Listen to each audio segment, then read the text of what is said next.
Another watch, another geng-geng. Ba't ganun? Maring G ka ba? Ulitin mo mag-intro. Mga ma'am and sir. Oh, kapin-pin naman yan eh. Sige na nga, ito na nga. So what's up? Welcome na naman sa aming channel, mga guys, Lodi. So, hindi tayo nakapagtanim. Inaayos natin yung bakuran ulit natin. So, nakikita nyo sa video. Ayan. Hindi matapos-tapos dahil sobrang busy natin dahil malapit na yung pasukan ni Miguel. Kanina, hindi natin natapos. Tapos kanina naman, nag-ayos na ako. Bigla na naman umambon, makulimlim na naman. Kaya hindi ko matapos-tapos. Ang ginawa ko, inuunti-unti ko na lagyan ulit ng bakod. So inuulit ko, kaya nilalagyan ko ng ganyang bakod. Dahil may mga aso kami dito. Si Coco at saka si Hunter. Sobrang kulit ng dalawa na yon. Sasabayan pa ng maraming manok. Patay na ang pananim. So, ayun nga guys, kung nakakita nyo, yung paglalagay ko dyan sa taas ng kawayan. Lumang kawayan na yan, pero malaking pakinabang din. Kasi para hindi lang, siyempre, alam mo na, mga tao, di ba? Mahirap na. So, sa ilalim niyan guys, medyo natin ng konti yung awang niya para hindi rin pasukin ng aso at saka manok. Ganun ang purpose. No? Hindi ko matapos-tapos nga dyan guys, ang hirap. Inaalambric po yan, mahirap yung pakuan dahil nga ang lagayan ng na yan, ang hirap pakuin. Kasi tsaka kawayan yan, mahirap pakuan yan. Kasi pagkakawayan, pag natuyo na, ang pako nakawala, at least yung alambre, kahit higpitan mo lang, hindi na magagalaw yung kawayan yan. Kasi kahit maging man yung kawayan, tuyo man, pitan mo lang ulit yung alambre, ganun, hindi na maano yung kawayan. So again, disclaimer lang guys, hindi sa atin lupa to, nakikitanim lang tayo dito. Anyway, kung kukunin naman nila yung lupa, wala nang problema, hindi naman sa atin yan. Baka reklamo tayo dyan. Pero siguro naman, hindi naman. Yung asawa ng pinsan ko pala, bibigay sa akin pananim, papaya, tsaka dahon ng tanglad. Yun. Diba? Mas maganda, mas maraming tanim natin. Mas maraming gulay, mas healthy. Ganun yun. So sa puntong ito guys, yung maambon-ambon na, binibilis ako ng pagkakabit ng bakod dyan. Kaya sabay pa na maraming lamok, ang lalaki ng lamok dito. Kaya ayun, hindi ko minsan. Kaya humihingi pa ako ng suporta sa inyo guys. Follow, like, share yung video namin para madali tayo monetize dito sa Facebook page. At saka sa YouTube channel natin. Subscribe kayo. So yun, malapit-lapit na yun sa YouTube channel natin para ma-monetize tayo. Sama kayo guys sa tagumpay ng aking buhay. Pero palaking salamat pa rin sa inyo dahil kayo ang sumusuporta. Kundi dahil sa inyo, hindi natin mararating to ang mga ganitong achievement, kumbaga sa buhay. So dito hinigpitan ko maayos yung mga kinakabit ko dahil baka biglang matanggal. Kailangan na maganda yung pagkaikpit dito ng alambre. Kasi pag maluwag, dadawas-dus yan ng pababa yung kawayan. Kasi pag natuyo na yung kawayan na pinagkakabitan yan, mahirap na yan. Kaya kailangan maikpit yung pagkatali. So sinusukat ko yan, nilalagari ko para matansya ko yung yung haba niya. Kasi sobrang haba nung iba eh. Kaya yung sobra dyan na pinutol ko, gagamitin ko pa rin yan dahil may paglalagyan ako dun sa taas. May mga malilit na butas para kahit sisiw hindi makapasok doon sa mini garden natin. So ayan guys, malapit na ako matapos dyan sa portion na yan. Ay, yung portion na yan yung nasa gilid. Kasi daanan yan dyan, papasok doon sa pintuan na ginawa ko. Kaya kailangan, yung portion na yan, pulido yan dyan. Kasi kinukurang ko lang dyan yung kawayan eh. Baka umuuga-uga, kaya tinibayan ko yung kawayan.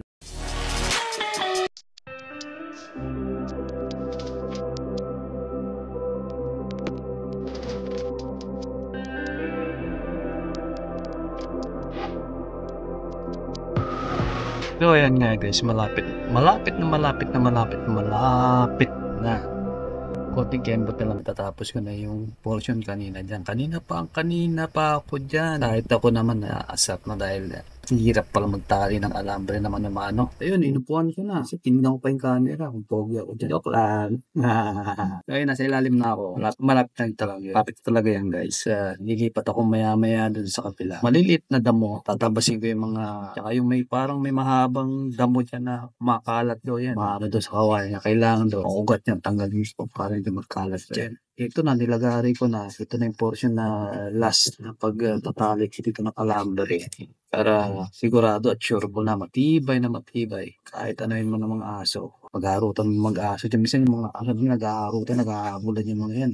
Kahit panggay-bunggain nila dyan, di maano yan. Ang ginawa ko pala dyan guys, para mas matibay, kinukuha ko yun ng kawaii doon sa baba. Pinako sila na pinako sa itaas. Tinalihan ko ng alam para mas maganda at matibay. So ayan nga guys, sa ilalim na to, sinukat ko muna dahil gusto ko mas maliit yung awang dyan. Para sigurado talagang hindi makapasok yung mga aso tsaka mga manok. Pasensya na kaya guys, sinuulit ko manok at aso. Kaya yung awang yan nililitan. Paulit-ulit ko sinasabi yung manok at aso, di ba? Pero sana ano nyo, maintindihan nyo ko dahil kaya kailangan ko talagang gawin ng maganda yung harang dito para hindi man lang masayang yung pagod namin kasi dami sugat ko na dinanas dito. May sugat sa kamay, may sugat sa paa, may kagat pa ng lamok. Depende kakati ng lamok. May lamok na maliit, mas makati man lamok na maliit kaysa malamok na malaki. Nalaki na dumadapo dyan. Kasi nga gawa ng mga yan sila nagtatago sa mga dahon-dahon na yan. So ayan guys, pinatalian ko namin talaga. Sakto na sa ilalim.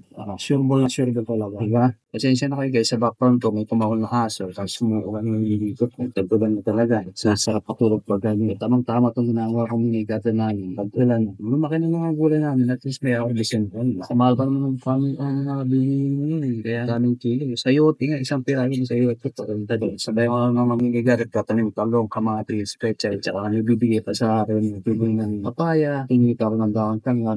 Tapos may silo pa ako na tayo doon sa ilagay ko muna doon. Baka makuha namin. Ito rin ba? Sa ako guys, yung mga tumubo na sili dyan, inupukuran ko sayang yung pag-aya. Ito yung namunga na, yun. Kasi hindi dyan magkibak yung namunga. Pag kinabangan ng studio. So, lahat ng bagay gagawin mo sa atin yun. Para sa pamilya yun. Hindi tayo maskos. Hindi na. So, may mga kanasahe dito. Mas mahal ko kung sa mga 15 pesos.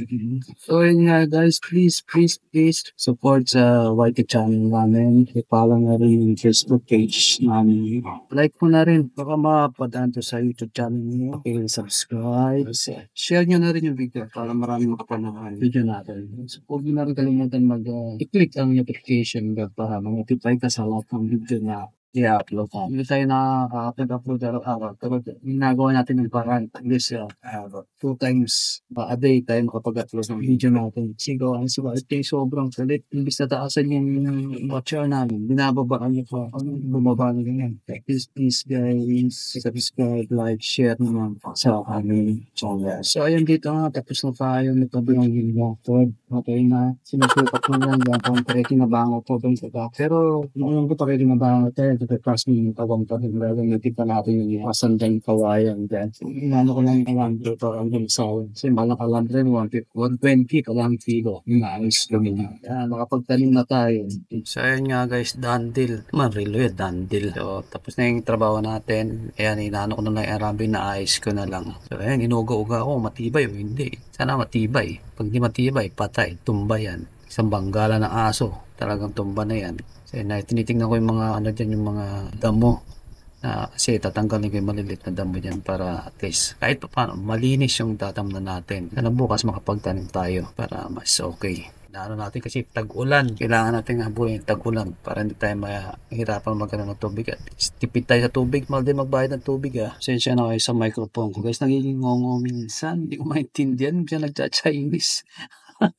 So, ayun na lang umintindi. Intindihin nyo na lang. Hirap ng microphone na ganito. Inayos ko na lang yun guys yung alambre. Dahil bukas yung gagamitin natin ulit. O, konting-konti na lang. Maayos na natin. Tatamnan natin talagang totoo na to.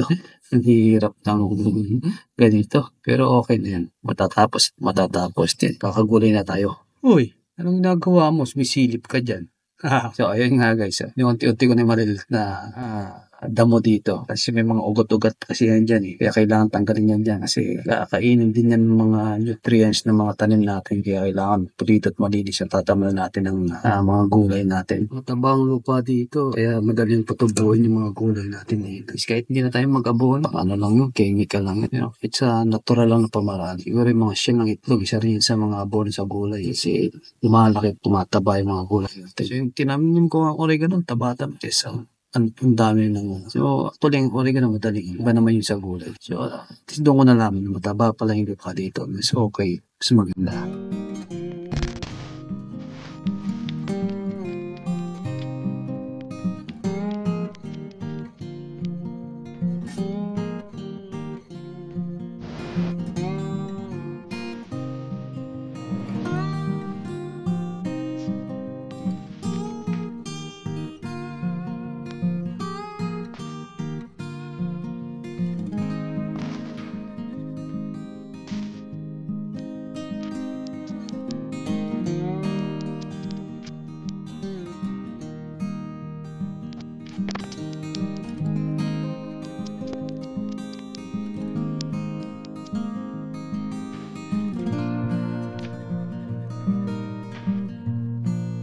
subscribe, like.